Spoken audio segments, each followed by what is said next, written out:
consent to appreciate them? No, sir. No, sir. Actually, I read my hand last night. I see. And you said that you would Please, like please. Actually, my question is the natural sequel to the question asked last night, the last question, which was about Ahl Quran.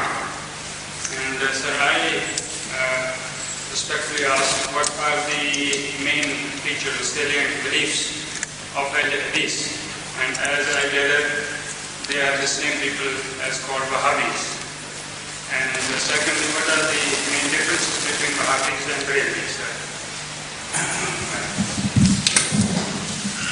Don't call them Wahhabis because this is what they don't like. Wahhab was the founder of this sect in Saudi Arabia.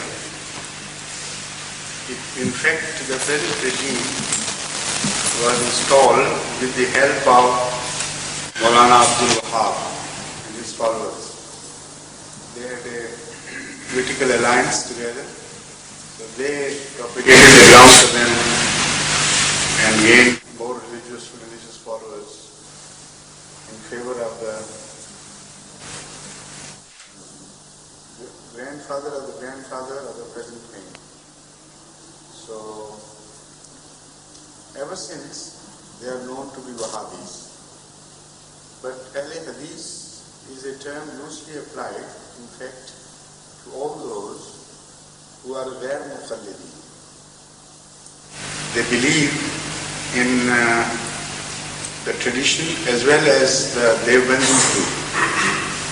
And in fact, in all reality, they prefer the tradition even to the Holy Quran, although in so many words it would be unacceptable to them.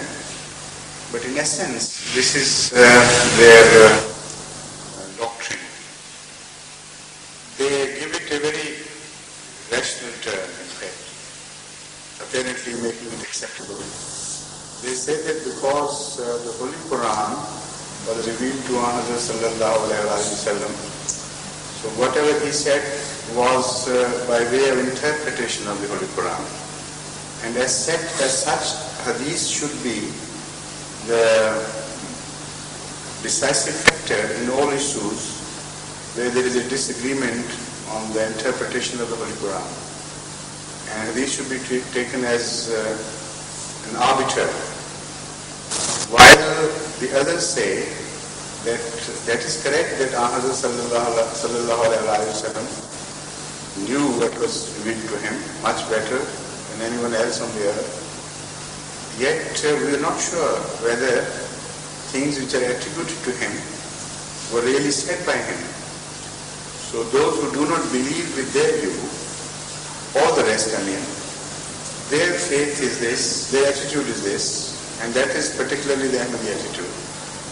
That hadith would be of course acceptable as an interpretation, but only when there is no obvious contradiction between the subject of hadith and a verse of the Holy Quran. So if there is an obvious contradiction, because we know that the Holy Quran is unchangeable and has now never been corrupted and will never be corrupted, most authentic word that ever was revealed to man, and would continue to remain so. This is every Muslim's attitude with respect to the Holy Quran, towards the Holy Quran. So as such, we know that it is most dependable. We also know that the word of Muhammad sallallahu alaihi wasallam is most dependable, subservient to the Holy Quran. But we don't know whether every word which has been attributed to him has really been uttered by him. That is the main problem.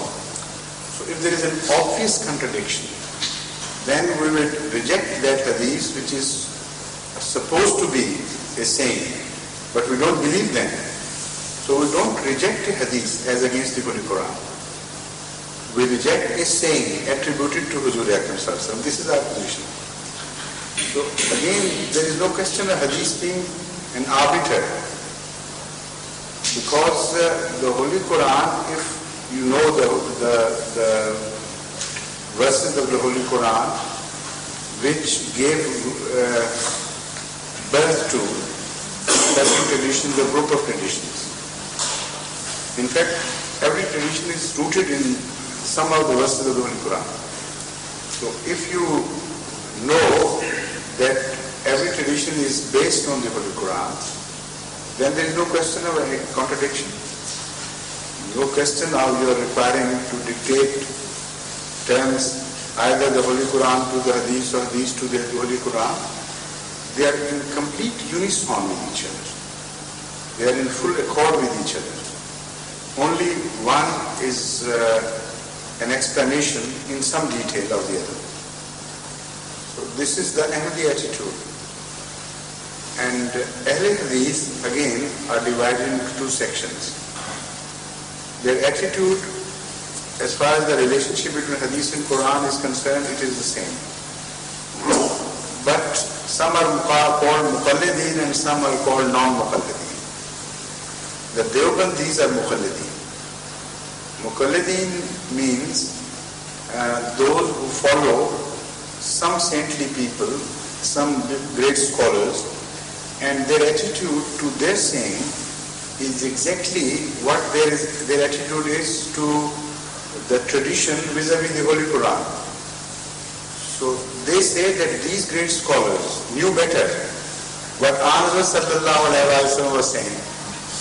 So their interpretation of the tradition is to be accepted and followed. So they follow the great scholars like Maulana Mufti Mahmud is one of their leaders.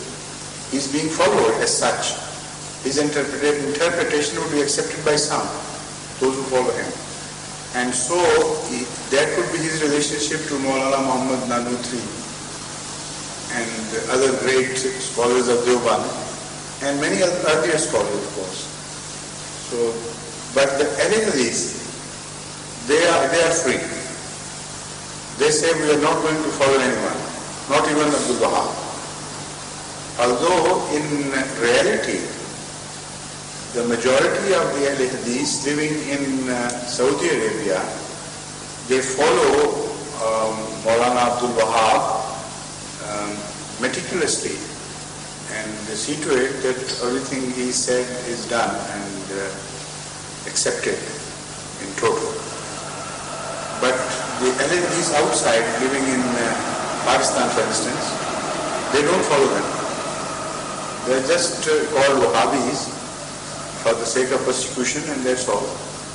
In fact, before Ahmadiyya came into being, the relationship between the rest of the Muslims and us today was exactly the relationship of rest of the Muslims and the Wahhabis of that time. But much worse in many respects. And the Wahhabis were not promised anything from Allah. That was the main difference. So when atrocities were committed against them, there was no one to counter them, to come to their help and save them from persecution and everything. So that is the major difference. But otherwise, they were the most hated community in the subcontinent. This is why to call somebody a Wahhabi who was not a Wahhabi was a much greater invective, much severer invective than to call anybody a Qadiani today. So this is their relationship between themselves. So Ahl Hadith are the antipodes of Ahl Quran. As they, in their extreme attitude, have become individualized, or so they claim. So Ahl Hadith have become individuals as far as Hadith goes. It is a sect, yet the fundamental belief of the sect is that each individual has a right to interpret Hadith as he deems fit. So, as far as the Holy Quran goes, now it goes through two channels. One of the individual who interprets Hadith, and one of the Hadith, which is whether right or wrong, interprets the Holy Quran. So you can see what havoc would be played to the views of such a people.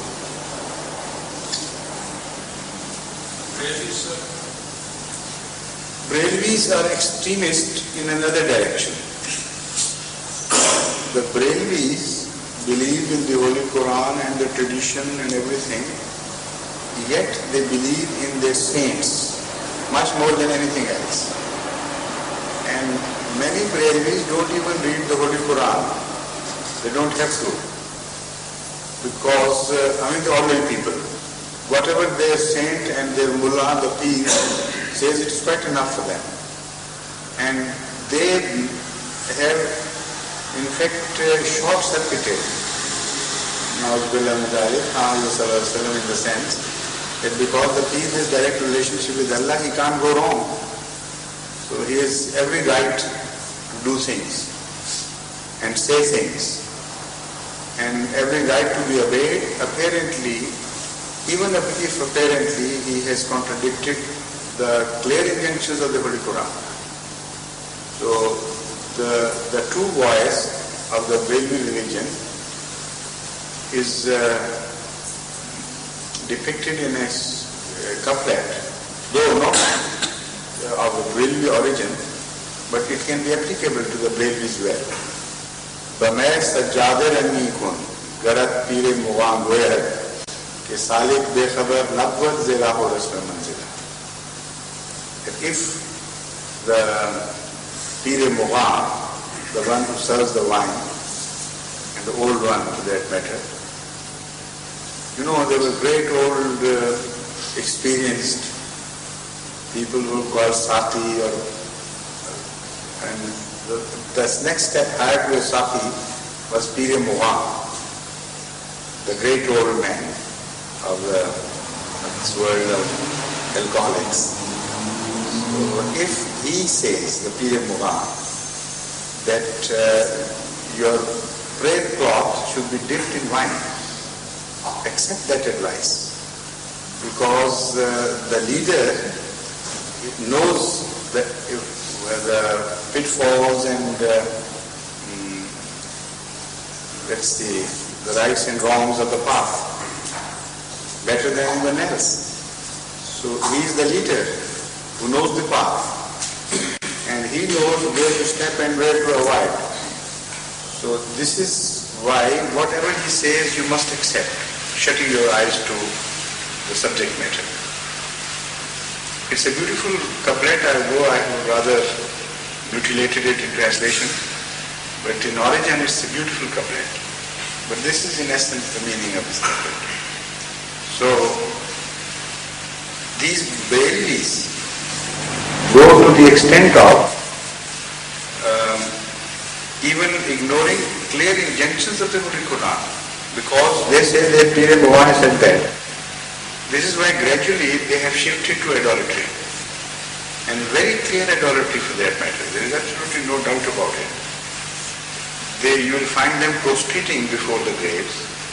If you go to darbars of Datagan Bash, you will see people prostrating before the grave and crying and begging of the dead Data to give them this and that. And similarly, all people who have died centuries ago, they are attributed things which are absolutely unacceptable to the clear Islamic teaching. So much so that they are hostile to the teaching of the Holy Quran. For instance,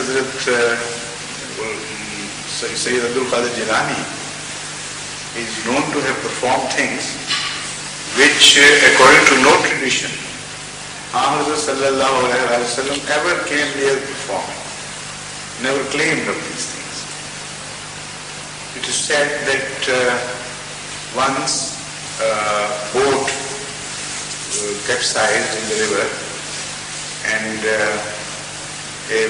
an old lady's son, who was just recently married, or perhaps was in the process of going to bring his bride with all the barat and things.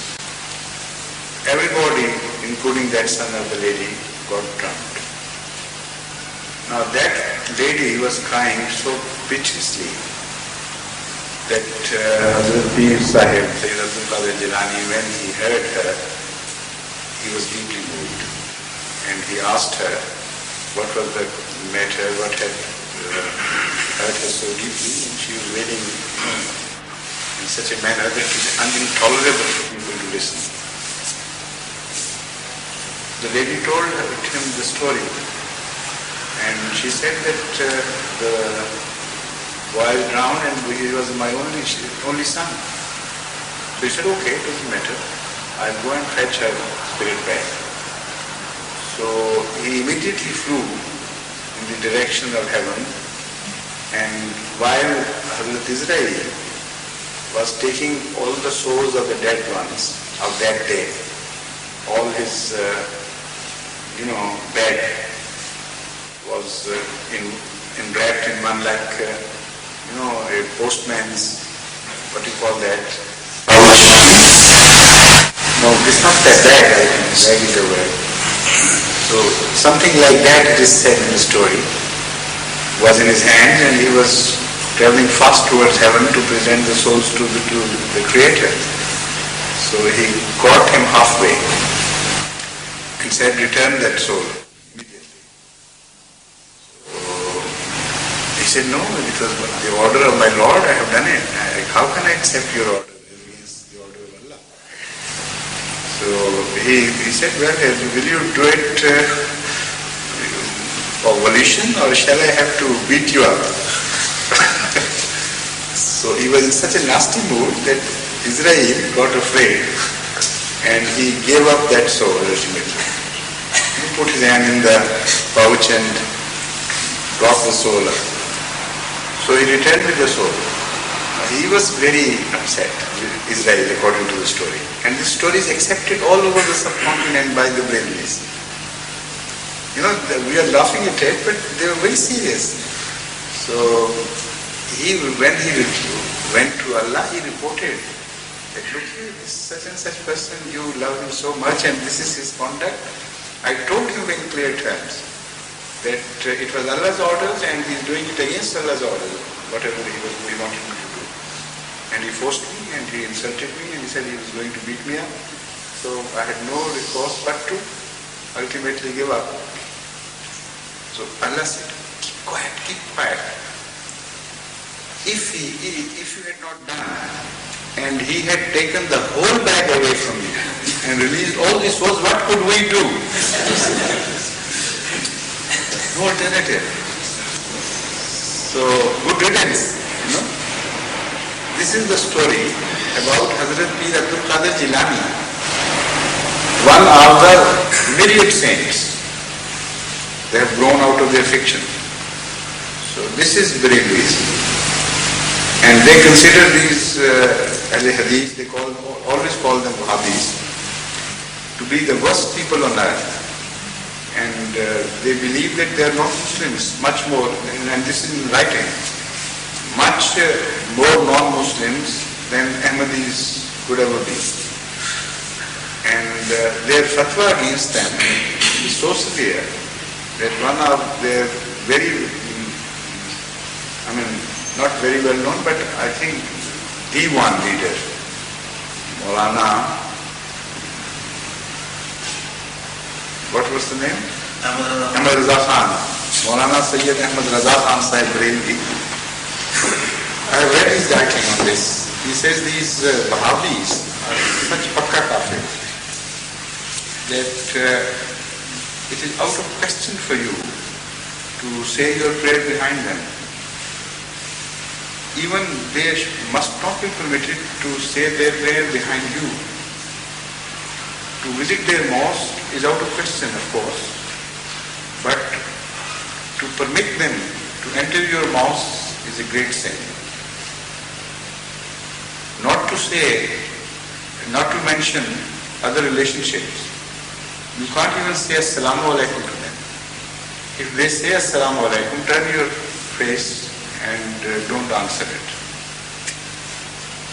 To attend their marriage ceremonies is out of question. To go to them in sympathy and commiseration if somebody has died is a great sin. Even to touch them is a sin, and you must wash yourself clean, very thoroughly. If by accident some Wahhabi, grazes past you, so all this now Maulana turns to their marriage ceremony and the rules and regulations regarding their marriages. So he says, to permit them to marry among you is of course out of essence inconceivable. But to permit them to be married among other sects, even that is inconceivable. Not among Muslims, of course. But he says then, it's not enough. I have not yet told you everything about it. They are not permitted to marry among other religions either. For instance, among Hindus or Sikhs, if they marry any woman born out of a woman, that marriage would be illegal according to Islam. Now, leaving human beings aside, even if they choose to marry ultimately, because the human beings are now out of bounds to them, even if they marry some animal and a child somehow is born, that child will be an illegitimate child. And the words he uses are very full-throated words to that. So that child will not inherit the father because he is an illegitimate child. Now he says that if somebody wonders why all this and somebody begins to suspect the validity of this verdict, all this verdict would be applicable to him. And if someone suspects the validity of this applying to him who suspects, then everything would apply to him as well. This is their attitude towards the so-called Wahhabis and the Hadithis in fact. And now they have joined hands against Ahmadis and say that we are all one Muslims, belonging to one large Muslim society, and the Ahmadis are outside the faith of Islam. Imagine their attitude to religion and their integrity and all they stand for. In fact, during the 74, I told one of the DPP leaders who was responsible for running this affair, this show I should have said, I told him, look here, if I'm telling you this, you can ask Maulana Noorani about this. And what would be your position? If he would turn back to you and say, do you suspect? If you suspect, all this is applicable to you. So, after all this, how can you say that all the Muslims have joined hand and it is their considered opinion and the verdict, the unanimous verdict against Ahmadis, while there is no unanimous verdict against anybody else? This was his plea. I said the fact is that the unanimous verdict can be established if I took some evidence with me. If you take up the fatwa, the verdicts, official verdicts of these religious scholars, one after the other, taking for instance the case of the Shiites, all the rest of the sects have at one time or another declared them as Pakka Prophets. So although they didn't sit together jointly to declare that, the verdict is unanimous. At different times, different scholars have given the verdict, and this is the official verdict which has never been denied.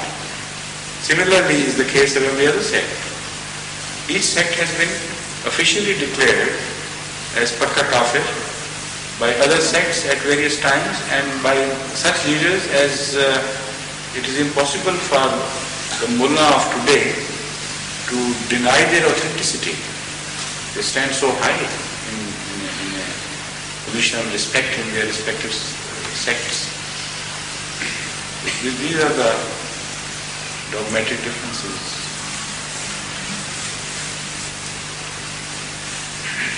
Yes, please.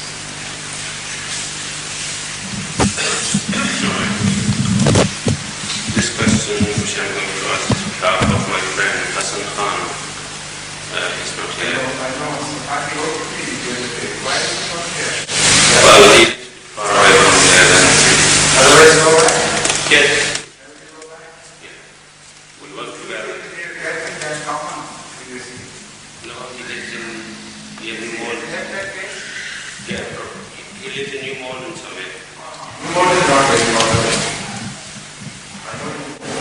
Yeah, I don't know.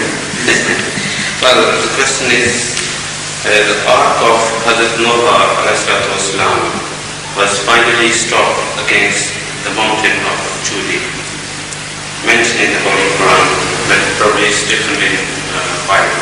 This is probably Ararat. Recently, probably American specialists tried to find out this method. Can you kindly explain whether this art can be traced again? Anybody's guess? The fact is that it was a wooden ark, this we know. And it is generally very, very remote hope of a wooden ark of that age to be found intact.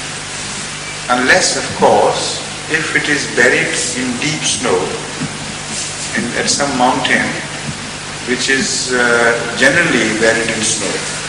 This is why the expeditions which have been searching for the said ark have always gone up to great heights to discover this ark. For two reasons. Number one, those expeditions have always been influenced by the Bible. And according to the biblical story, it was on the very top of the mountain that ultimately that ark landed. And that mountain was so high that the entire world around had been disappeared in water, and only the very small mountain top was visible. So this is why they go. And second reason is that the only hope of finding the ark would be in a place where there is extreme cold and things like ordinary wood could be preserved. In extremely low temperatures, the chances of preservation are fairly high. For instance, recently in Russia, in Siberia, they found an elephant child buried in deep snow, which was supposed to be about a few 100,000 years old.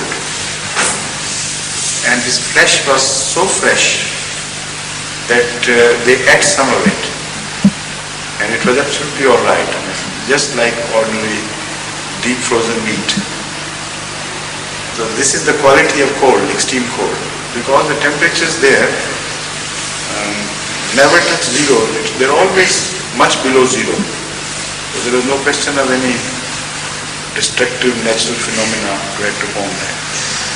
Similarly, that ark, if at all,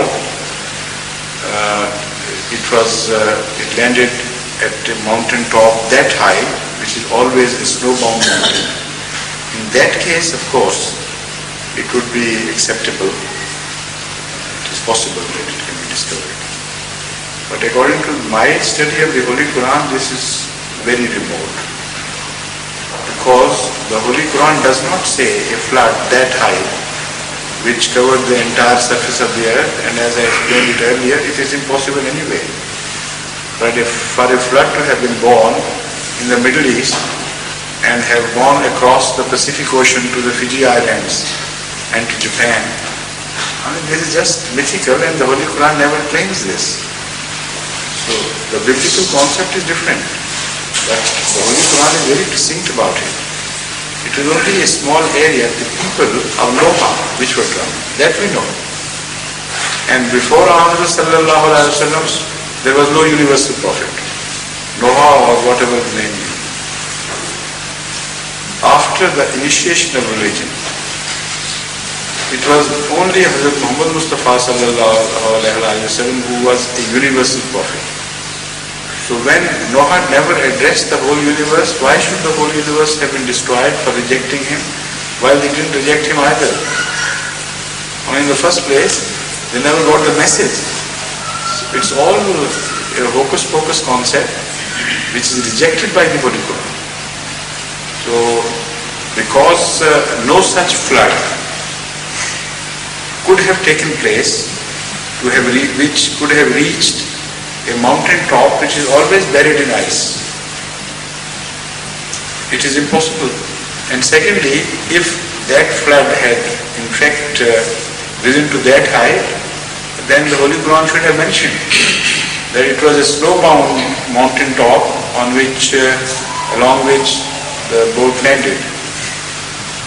So it is all a misinterpretation of the Holy Quran, and of course an interpolated version of the Bible which causes all this confusion. But still there are other chances. For instance, if Allah wants to preserve something, some natural phenomena can be brought to, could be gathered in one small place, miraculously, in the sense that normally you don't find these various factors get together in one place. But miraculously, sometimes some natural factors are collected together in one spot to play an important role. This is why without mummifications, some buried people are found, their bodies are found intact, while there are no signs of any mummification. Some elements of soil, some other factors play a part. Allah knows chemistry better than anyone else, so He can see to it that these things are preserved. So maybe a type of wood was used which defies influence of bacteria or mite or things, termite and or maybe some lotion was applied at the instructions of Allah, which was a preservative, or the soil where it landed was supplied with some sort of chemicals which worked as a preservative. So many factors unknown to us can be played a part. I don't rule it out either, but the chances are very, very thin and remote.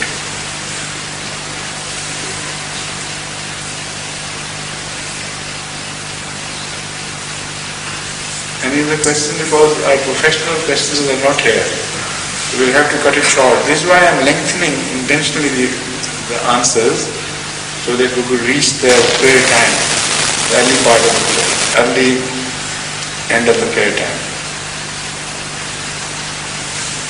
Yes, please, Dr. Dawood Sahib, you have come to our aid. I told Jamil Sahib to be ready with some fundamental questions, so that if we need to assist the gaps to be filled.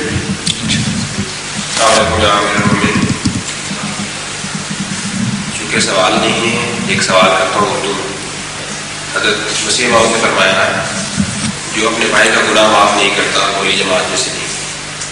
ये बात मेरी समझ में नहीं आती। मैं request you to explain. बस क्यों समझ में नहीं आती? वो उस ज़माने में मसीह मौद ने ये बात कही थी, ऐसे कौन से गुनाह हैं जो भाई कर सकता है भाई के लिए, और वो ऐसे कौन से गुनाह हैं जिनको माफ करना जरूरी है जमात में दाखिल होती है। Correct. The fact is that that whole tone, the entire tone has to be correctly assimilated and understood before you begin to define a particular order in that Hamari Talim. You have just picked this out. This is what bothered me, which I wondered at. While this particular injunction, while everything is said in the same tone, and many small things which you always do are mentioned there as prohibited, and if you do that, you don't belong to Meri Jamaat. So, ordinarily, this is ununderstandable. Not only this, why to pick on this? Every word of it is of such high order that ordinary common human beings can't even understand, not mentioned they're acting upon those injunctions. So here it is, what is the Meri Jamaat is the highest concept of religion which is conceived by the Prophet. And that's the Jamaat of which Hazrat Masih Maud is speaking. The Jamaat which he wants to build, which is his ideal. And that ideal is so great and so high that that ideal is the culmination of every religion, much more so of Islam. Every religion in their limited field, of course, but of Islam in every field. So the term Muslim as applied to the prophets is different from the term Muslim as applied to the Bedouins, for instance. And if you understand that difference, then you'll understand Meri Jamaat, what Hazrat Masih Maud means by Meri Jamaat. At one place, Hazrat Ibrahim is mentioned as a Muslim. At another, Hazrat Sallallahu Alaihi Wasallam is mentioned as a Muslim, an Awwalul Muslimin. While they are prophets, everybody knows what is this compliment. To call a prophet a Muslim, that ordinarily appears to be a degradation, while it is not. Muslim in the highest sense means one who has submitted entirely and totally to the will of Allah, to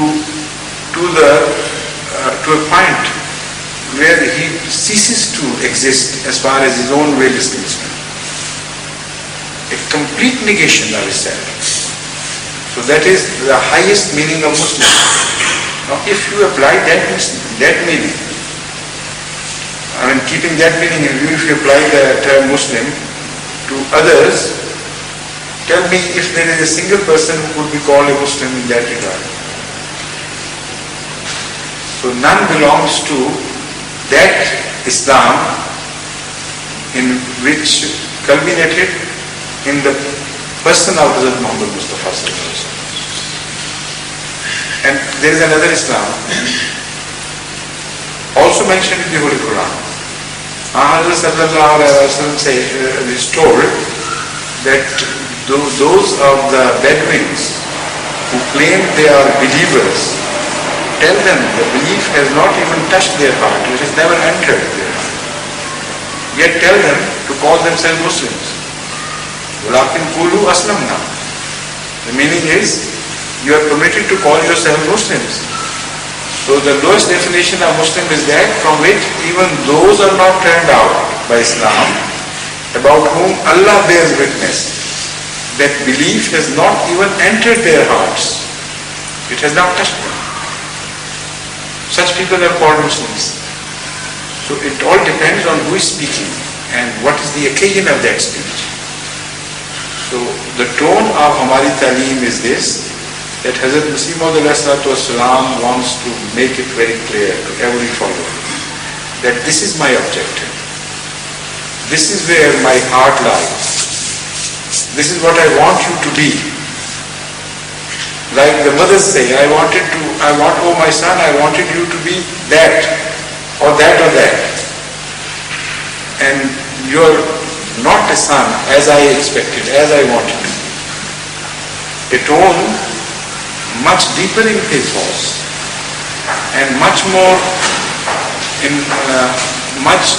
sincere, and in fact it is so charged with truth that there are no words for me to describe that tone, which has been adopted by Hazrat Masih Maud to express his desire, what he wanted the Jamaat to be, and in the mirror of that expectation of Hazrat Masih Maud, an Ahmadi can see his reflections. So if he cannot be of an order to belong to the highest expectation of Masih Maud, at least that mirror would continue to serve as a reminder that you should move in that direction. If you can't be one of those for the creation of whom Masih Maud appeared, try to be one of those. If you die on that path, even that would be acceptable to Allah.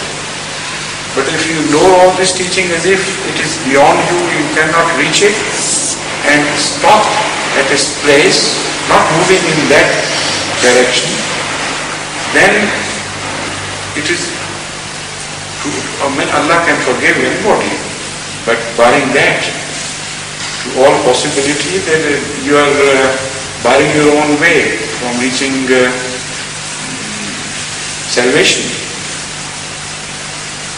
The philosophy of this travel towards the goal has been made very clear by Ahmad sallallahu alaihi wasallam. So if you can't be one of those who belong in every respect to the Jamaat of Masih Maud alayhi salatu wasalam, you can always be one of those who endeavor very sincerely to be one of those. And even if somebody dies on that path, he is expected, in fact, is more likely to be forgiven by Allah than those who have abandoned the attempt. And this is made clear by Ahmad sallallahu alaihi wasallam in a tradition by way of an anecdote. He tells of a person who had committed so many sins that apparently it was impossible for him to be forgiven.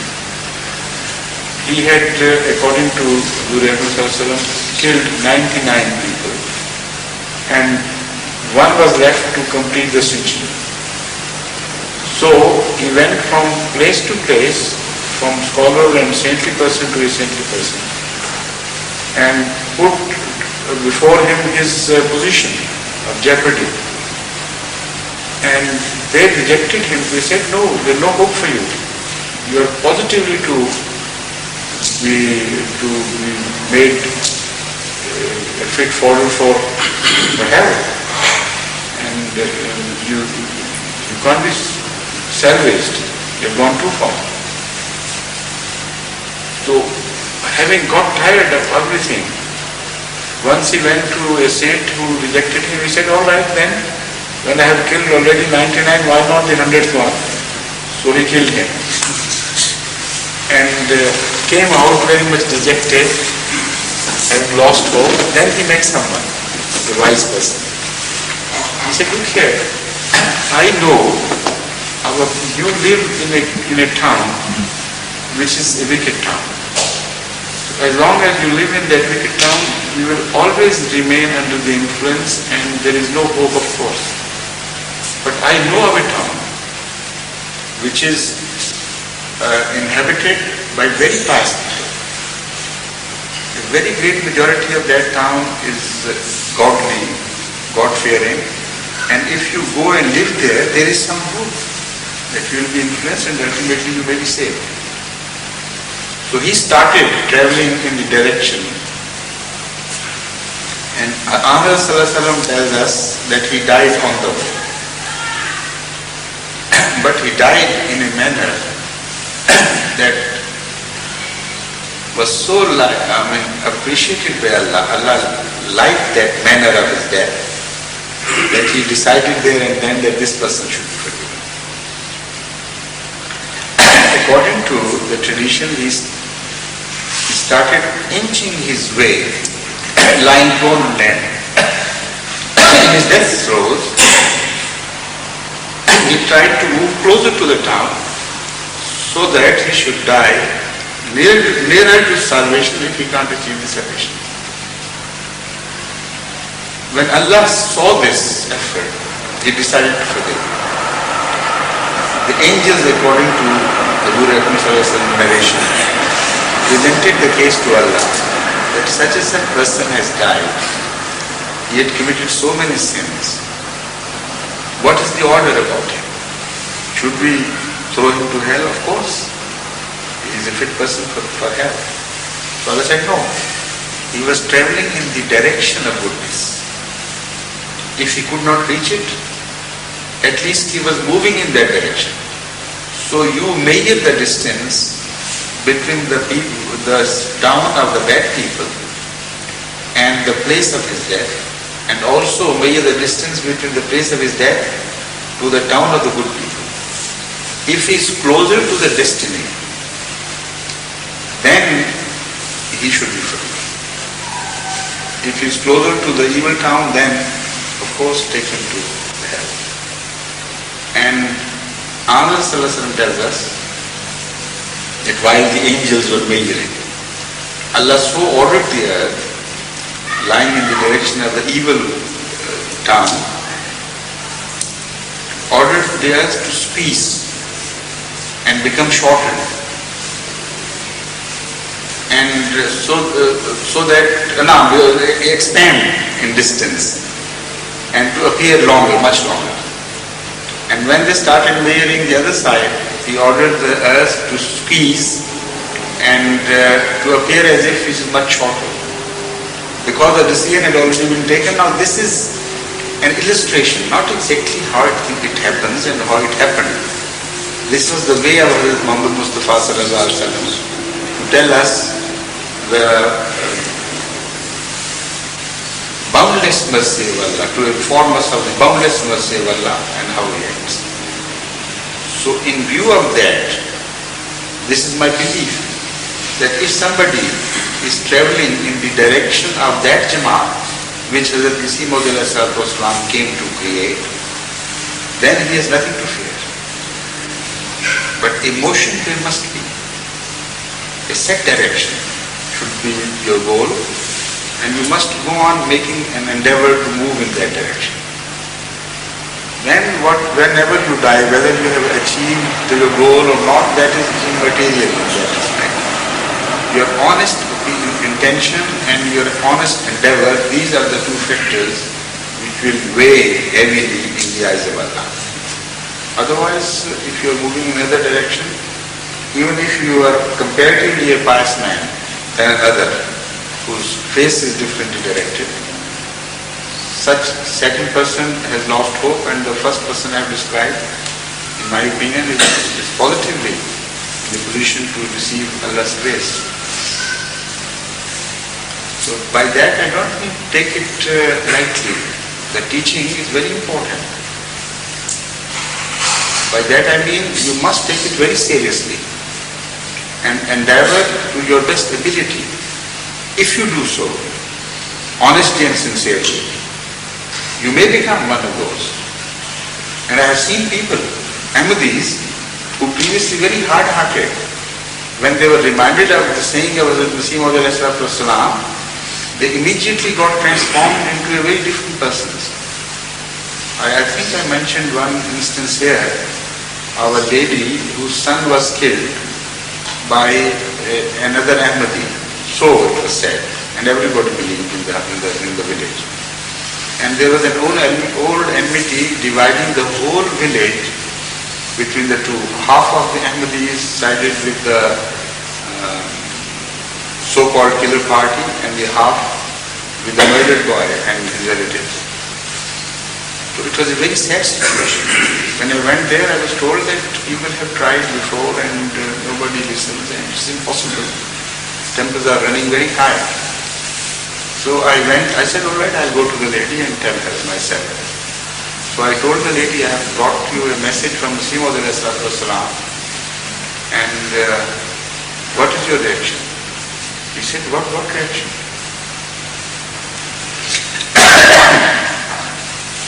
She was so deeply moved that it was impossible for me to contain myself. After my Lord's word, how can I say no? So he called her boys, and she called her boys and said that everything is forgiven. Don't mention this thing again. We are like brothers, and I am going to invite them to my house.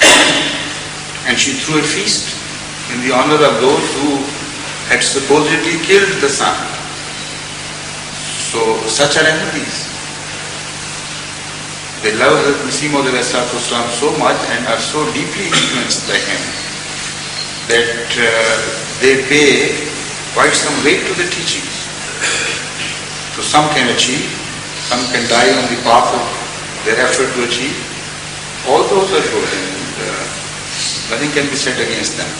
So not you, but no one Ahmadi should use this as a handle of deriding others or looking down upon others.